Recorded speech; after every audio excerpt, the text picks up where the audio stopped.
Evening, ladies and gentlemen. How are you? Hope you're all well.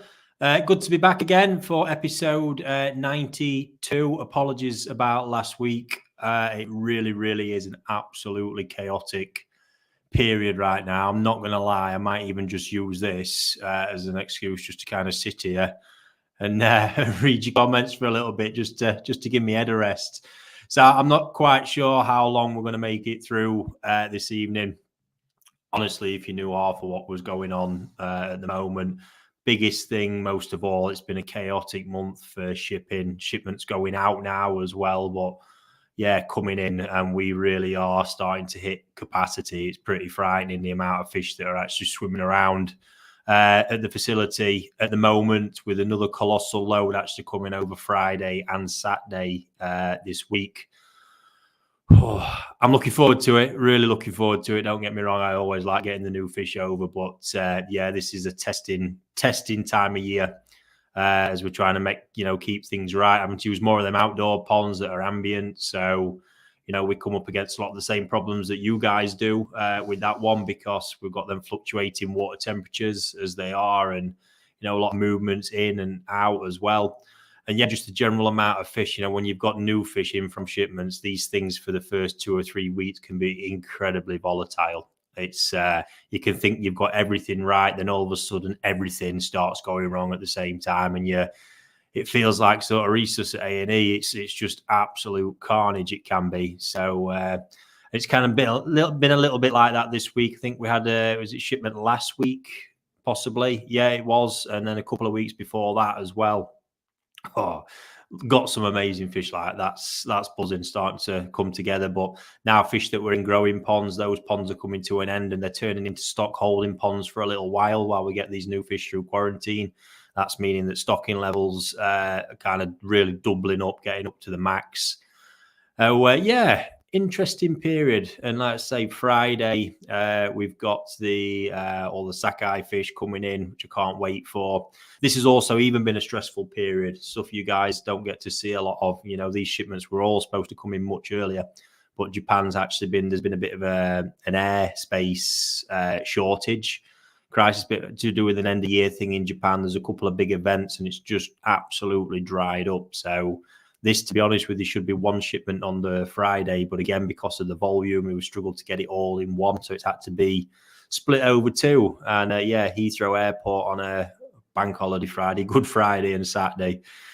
Oh, not looking forward to it. So yeah, been making all the pond space today, and yeah, just really looking forward to what's coming. Some really special bits, and then it's going to be very rammed up. Even though I've not stopped buying, because we've got to look a little bit further down the line as well, because as much as it does fill up fast, the place tends to empty just as fast as well. So yeah, having to look a little bit further down the line, and yeah, get some more stuff scheduled in, and hopefully have that pond space ready in time. So yeah, enough of all the woes from me.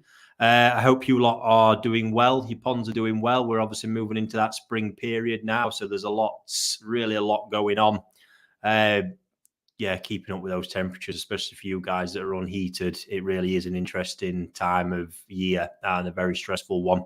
We get some more podcast filming done this week as well. We've got a few cracking episodes done on Tuesday, which are going to keep going out. The Koi Talk podcast has been going down incredibly well since we got it back. I think shedding some really useful information. We've got a great few coming up with some pretty epic topics covered.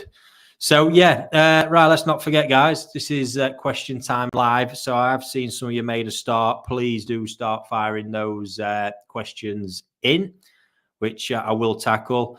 Not going to lie, my preparation this week has been shocking because it has been so busy. So I've got no koi appreciation stuff lined up, unfortunately. So yeah, we're just going to be focusing on those questions, people. So please be sure to get them in. So other than that, let's have a quick run through and see who's in.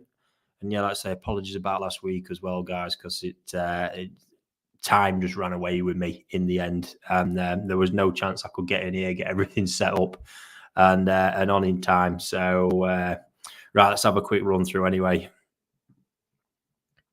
Nice to see plenty of you in once again. It is nice to know how much a lot of you guys look forward to this hour that we do spend together as well on a Wednesday evening. Does mean a lot. Here we go, Corey Vlogs, missed you last week. And yeah, do excuse the cough, folks. It's something that's got me. I'm going to blame my daughter for this one, to be fair. Bringing some sort of lurgy in the house. Evening, Mickey. How you doing? Yes, there you go, mate. Exciting stuff. That was actually one of the topics we covered in the podcast this week, looking into Azakari stuff a little bit more. Yes, temperature. They are absolutely bonkers. This is honestly, I think for you guys who own it, it's just the most stressful time of year. You know, these fluctuations are just bonkers. They cause so much stress. On top of, we're in a position where with the water temperatures, they are immune systems in no man's land still. Filters are kind of never here nor there. There's just a lot going on. We've got these nice sunny days, and like it is this evening, it feels absolutely Baltic again. It really is a nightmare. That's where if you have got a heater, you can just, even not heating it up, but what you can do is just use it to kind of keep them gains through the day, or just stop the drop becoming so much. One of the nice things with the heating system that I've actually got, the thermostats are programmable, the differential is programmable at the point where they kick in. I mean, I can have it at 0.1 degree if I want, or then a half a degree. I've generally got them all set at a half a degree drop before they'll actually kick back in and warm it back up. But that's, I think, a really nice feature to have. New pond bill, mate. Exciting. I can't wait to get around to that myself soon. To be having an evening, Abby. How you doing? Phil's in the house. How you doing, Phil? Yeah, plenty of you guys. Oh, we did that one already.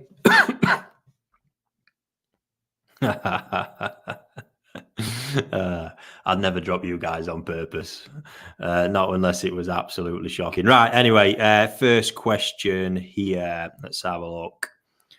How do you look at Dichi and the fish they are offering on the auctions? They also offer quite big toe side. Do you think they are pushing too much like Momotaro did in the past?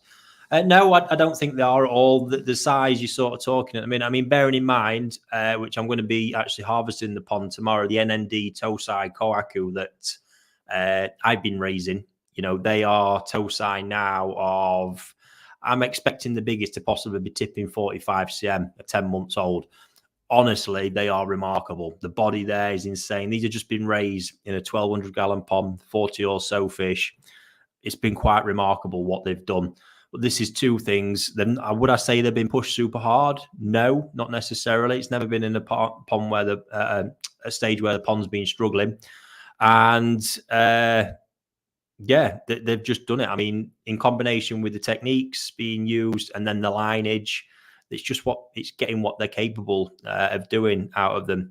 The Dainichi stuff, how do I look at them at the minute? Personally, from my experiences with the sort of the unsexed thing and feeling like they probably know a lot more, excuse me, about what's going on with the fish, where they're at. I've actually left it alone with the Dainichi stuff. I'm going to be looking more towards the last ones where they start coming up as actually sexed as female, because I've got enough male Dainichi fish, one of the most epic ponds. But at that point, I want a little bit more certainty if I'm dipping my toe in. So yeah, at the minute, kind of looking at what they're offering and feeling like that's going to be the way a lot of them go. I mean, 2 years on the bounce, investing as much as I did in as many fish as I did, and pretty much 95% of them fish turning out to be male. 2 years on the bounce tells me all I sort of need to know with that. So in all honesty, I've not been paying too much attention to what's been going on in them. Obviously, I've had a big run on the Sakai auction this year, which has been nice, and buying them at a size where I know there's just no chance of sexing them whatsoever. So I've got a genuine 50-50 chance there, which I'm happy to take them odds, to be honest with you. But when I think I'm taking 50-50 and I'm probably only getting 90-10, that's not a game I want to play, not for the kind of prices that these things command, in all honesty. But loads of great looking fish in there again, and if that's not important to you, fantastic. But yeah, sort of where I'm at the minute. Dichi is still massively on my radar. It's just getting the right batch of fish for me, in all honesty, and still hoping there's something with this batch of Mona Lisa show a bubble in the background that I can get pulled off soon, because that is a lineage, a parent set there for me. Just has such great success with the absolutely epic fish. But no, I don't think they're being pushed too much. There's more than capable of doing. I think a lot of this is the way in which it's done, how intensively it's done, how intensively they're being fed, even then through the rest of the summer now, then on to Nisai as well. There's a lot more to it than just throwing food at them, because naturally these fish, if you put them in the right environment and throw food at them, they're going to grow exceptionally big because of the genetic capability of them. So, yeah, I mean, good question, but this is all very different raising techniques. And from what I've seen, certainly the likes of Sakai and Dichi, the fish just seem to take it all day long. No matter what you throw at them, they just keep taking it. So I think it moves more into, from Tosai, all breeders generally who are raising jumbo Tosai, keeping these things, they never really touch cool water. If you think about it, when they're in the mud ponds, we're raised at a certain temperature level. So it's all summer, warm. They come into the fish house as warm. They're then raised all through, and they go back into the mud ponds where it's warm. So the only cold water they're ever going to really feel the first time is possibly at Nisai. Now, some of these guys don't stop. You know, some of the Momoteros, I've seen it, then just carries on through that, even after. But it's a lot of it is the complete intensity. I mean, now looking, you can give fish just an intense 6-month period in a mud pond, and it'd be too much if you don't do it in the right way. So we're more moving now to looking, when we've got fully controlled systems, is looking at the growth over a 12-month period and the peaks and troughs throughout that. Never necessarily dropping the temperature down too low, but potentially changing the diets that they get in and how they're fed over certain periods of time as well. So good question. And that pushing too much, yeah, it's a hard one to judge that, but there's a lot more to it, like saying how they're kept as well. And some of it, you know, when it is just a case of just firing as much food as possible and not doing it in a particularly controlled manner, that's really when it's kind of pushing too much, force feeding almost, but not necessarily just, you know, giving them the conditions to thrive and do what they're capable of doing, is the way I'd put that, to be honest. Alan, yes, Taniguchi Fish, we're working towards getting all the videos sent out by the weekend. And then Matty and the fish out, all the dealers will all be in touch about getting those shipped out, which is, yeah, awesome. Awesome to get that one concluded, but they're looking good. We've got them down on temperature now as well, so they're sat at ambient. Obviously, that's a bit of a slow process, is that one. Right, let's see what else we've got. If you don't medicate the pond to mitigate disease, can I use salt? Right, Alvin, that's a bit of a loaded question there. You know, there's times when you need to use salt. So what I would say there is, you know, generally what's the situation around it? I would never, I think we're kind of saying, you know, proactively medicating there. That is something I will never do. I don't recommend it. You know, medications affect the pond environment overall more than anything. Some can be stressful for the fish. If we look at malachite and formalin-based medications, formaldehyde isn't, you know, it's nasty stuff. It knocks things. It knocks the fish a bit. It'll knock your filters back. It will change the ecosystem for a period. So a lot of these medications will do that. So you don't just want to be proactively treating. If your fish are not looking right, you need to diagnose the problem there. Generally, when things aren't looking right in my ponds, the first thing I'll go to, if, you know, visibly I can't see anything looking too wrong with the water, I first go to parasitic checks there. Make sure there's nothing there. If there is, that's the first problem I'll deal with.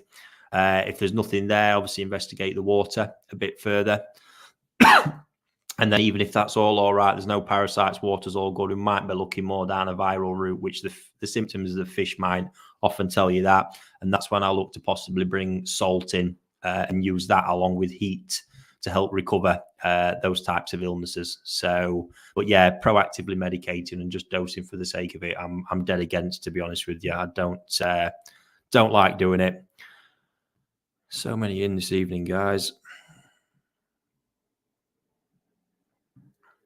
Amanda, once you've treated with antibiotics and the koi have healed, can you introduce new koi, please? Yeah, so this is this is actually an important part. So if you're recovering from a bacterial infection and you've been medicated with antibiotics, first and foremost, you need to make sure there's no active signs of infection in any fish. That's the last thing you want. So you've got wounds that are not necessarily fully, had full skin regrowth or anything like that, but no active signs of infection on any wound anywhere, because that could be an indicator that there's still potentially a problem. I'm going to run into a problem, guys, as well. I didn't think I would. I'm not going to lie. My battery's dying on my computer, so we'll keep an eye on that. I forgot the charger. Yeah, sorry. So we might have to end that a bit soon, but let's see how far we get. Yeah, so with antibiotics, what we've got to do is make sure all the infection is gone and stopped. Give it a period after that as well, maybe a week or two, just to make sure nothing reoccurs afterwards. And then it is important, in a part of knowing that the infection's gone in the pond, to actually introduce new fish from an alien environment that has no immunity to the problem that's been going on in the pond, to test and make sure things are healed and it doesn't all just kick off again. But you don't want to do it too soon afterwards, because the chances are from there, you're just going to really make it all kick off again. So once you think you're in the clear and there's no active signs of infection, yes, it's a good idea to introduce new fish, because that will create stress for either the new fish or the existing fish through the mixing process. If there's still a high bacteria count in the water, your problem there is you're going to the new fish could potentially really get wiped out quite quickly or infected quite quickly. So yeah, plenty going on there with that, but just be very careful. You can introduce them, but you've got to get the timing right, but really use them. Don't go investing in an expensive new purchase. Really, you want to be trying a sort of couple of kamikaze fish just to see what happens and how the environment reacts to it afterwards. If that does, and you sort of like a month or so later, 6 weeks, everything's been fine, you probably know you're at the point where you're getting in the clear, and you can take a little bit more risk with that one. But really, really dangerous time that is. Trevor, yes, thank you. Really glad to get them going again.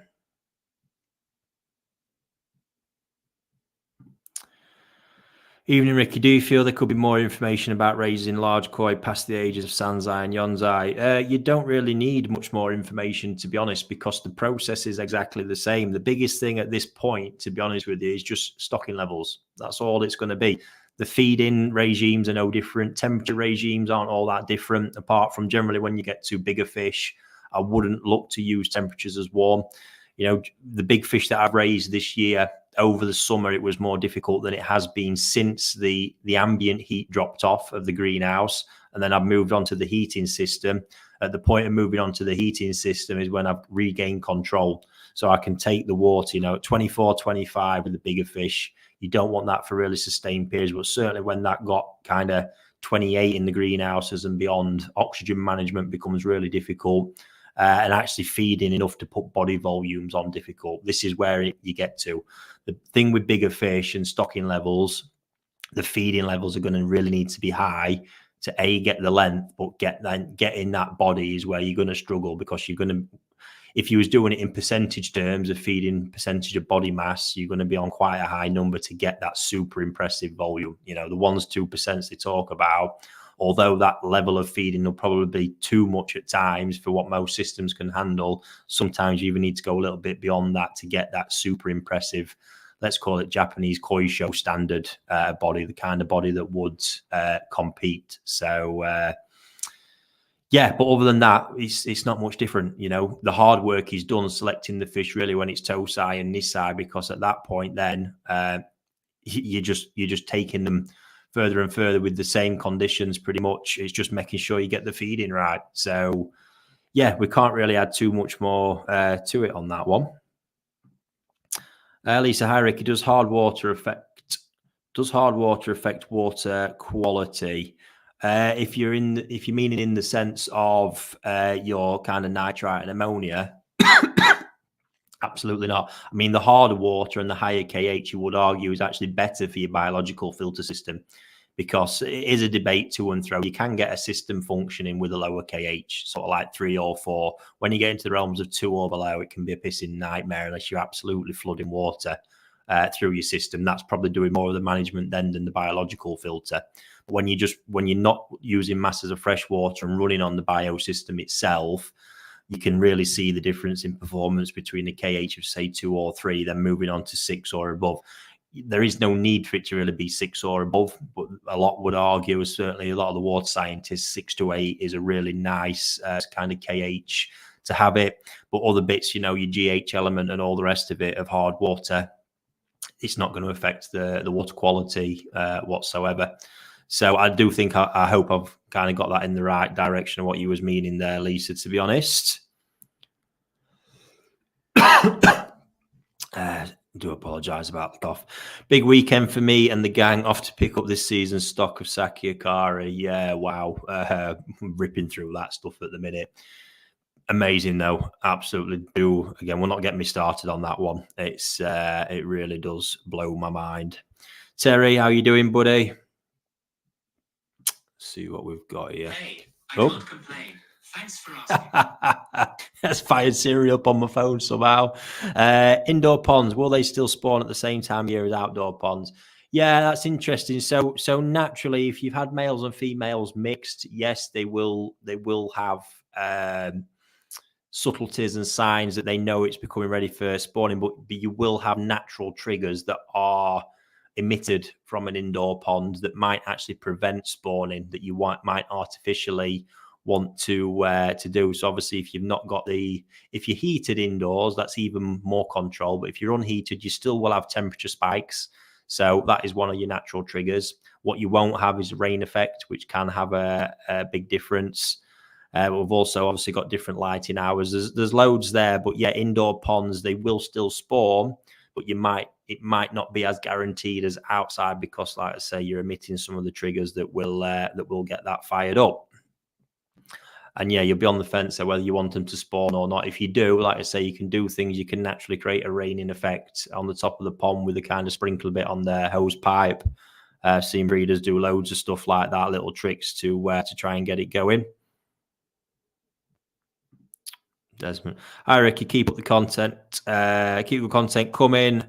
Had you and the podcast on 3 times a day for the last 2 weeks, soaking it all up. Amazing. Glad you're loving it. Richard, does having shower meter like BHM Sugar Ray submerged constantly add anything to filter that a shower doesn't? I had a constant trace of nitrite last year and thinking this may be that. Do I need to read that again, Richard? That's not quite sinking in. Does having shower like that submerged? No, constantly. No, not necessarily whatsoever. I think you probably need to be looking, if you're a constant nitrite, Richard. In fact, before I answer that, just let me know what your constant nitrite reading was. Drop that in for me, mate, and fingers crossed it's not too far down the bottom for me to get to, because that is an interesting one.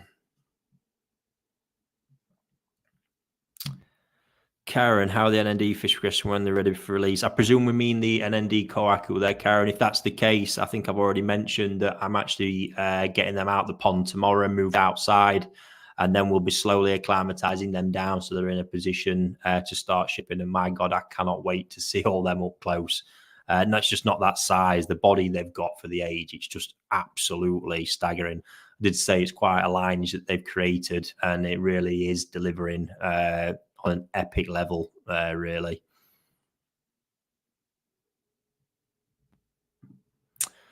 Michael, I watched the video when you were in Japan and there was Shiros that you selected. Think you offered him double. How's that going? Was that, Michael, was that the one Arthur selected? I'm not sure when that video was. There was a more recent video when I selected the DK line Tosai at NND. They are going to be, they're actually arriving on Friday, which is awesome. And yeah, I mean, they're actually available as a part of a battle of breeders of the event on Sunday, the 28th, with Sunny Bank Koi and JPN Koi. So you'll be able to get those there. The tickets for those are $295, which is a phenomenal thing, including the growing with me over sort of 4-month period.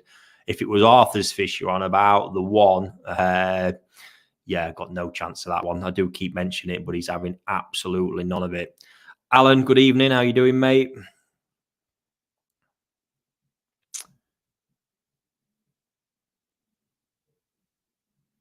So just bear with me. I'm just going to fire down and see if Richard's come back to me so we can get onto that. Oh, there we go.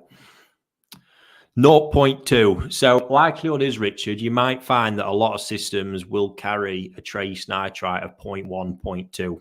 I'm not afraid to say I think it's just a reality of it. Getting a nitrite at 0 is a pond that's going to be very lightly stocked and where you're not likely to be feeding any kind of levels whatsoever. So yeah, and also, you know, it really is within the tolerance of what your fish will live with. You probably found your fish are absolutely fine. There should be. I wouldn't expect to see any issues there with that kind of reading. So yeah, but if you do want to try, you probably, to get that kind of, you've really got to start looking into the realms of retention times across your whole system to really strip nitrite down to nothing. And I just don't think it's possible in an environment where you've got decent, yeah, there you go, look, feeding nearly 1 kilo a day in summer. The reality is it's going to be there, you know, it's got to get processed out of the system.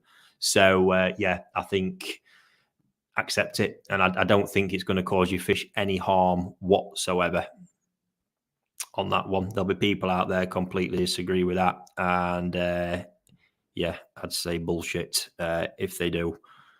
Right, let's have a look.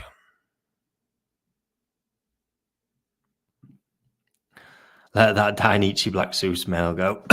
You have to. I don't have too many Black Zeus, and yeah, fancy car. Feel free to make me an offer, mate. Stick one over. Let's see if you can tempt me. But there's going to have to be a few figures involved in that one, mate, because they are rare as rocking horse shit. Them ones absolutely are.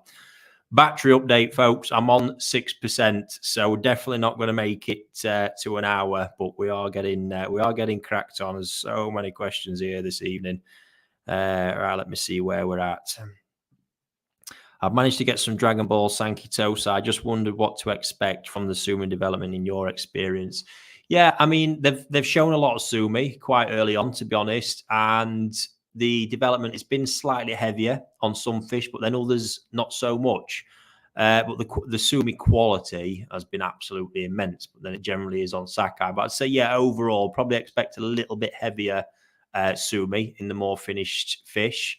And yeah, I mean, strong bodies, that's really where these have been at. Really, really powerful bodies and heavier, you know, quite heavy on the shoulder region. But again, Sakai generally are. So would I say overall I noticed too much of a big difference other than the Sumi being heavier than typical Sakai? Yes, but that's to be expected given the kind of Showa genetics in them. But the rest of the qualities are still very much Sakai-esque with them, to be honest.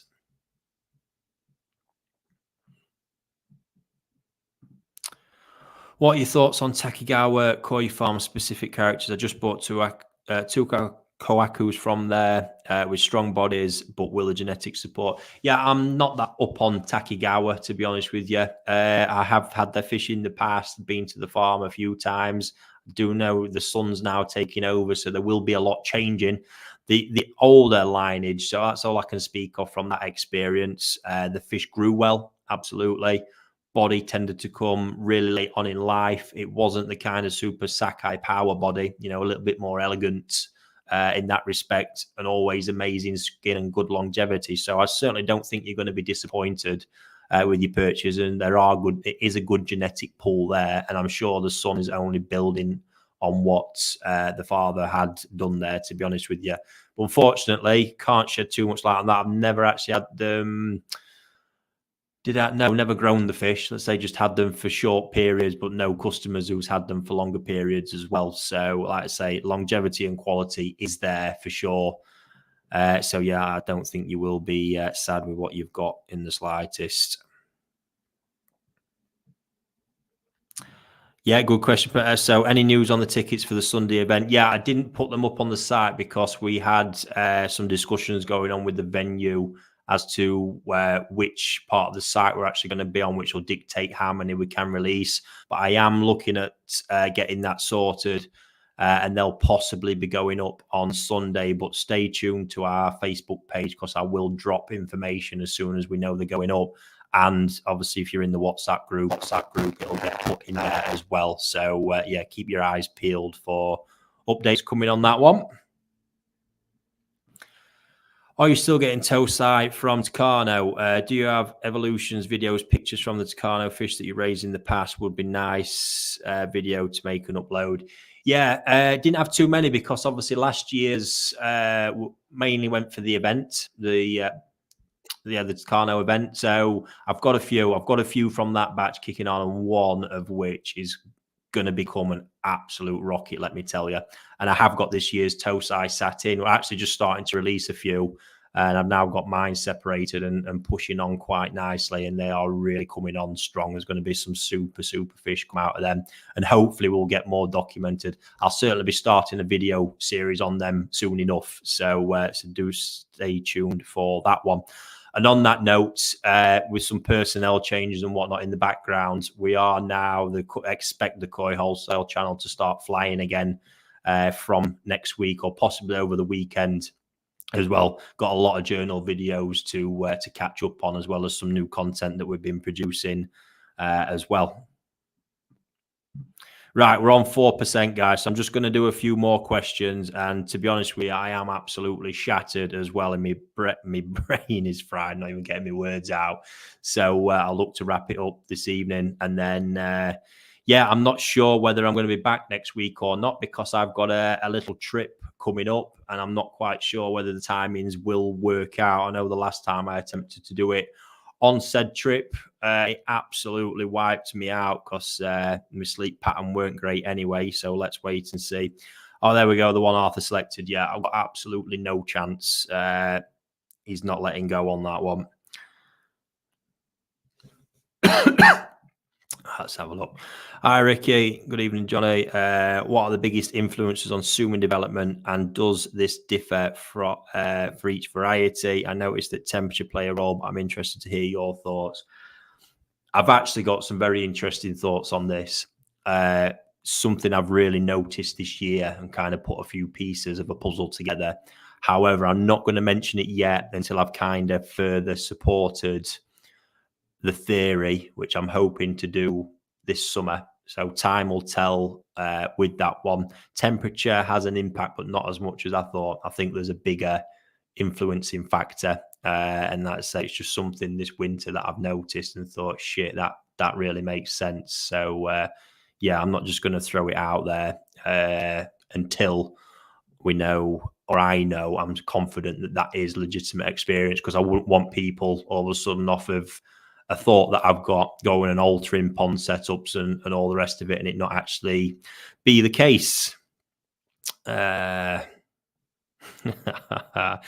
I ate all them midget gems in about a week, mate, and felt awful, but absolutely loved them. So feel free to get me another box sent, mate. That'd be absolutely banging. Yes, Al, lightweight, mate, but there we go. I can't believe I forgot my charger, to be honest with you. I know it's plugged into my office at home, so my bad, that one. My bad. Right, let's have a look for one last question. And I am going to get off after that because I'm also incredibly hungry, and I'm probably going to go and raid KFC because it's only 10 minutes, so I'm sure I can convince the wife to get on board with that one.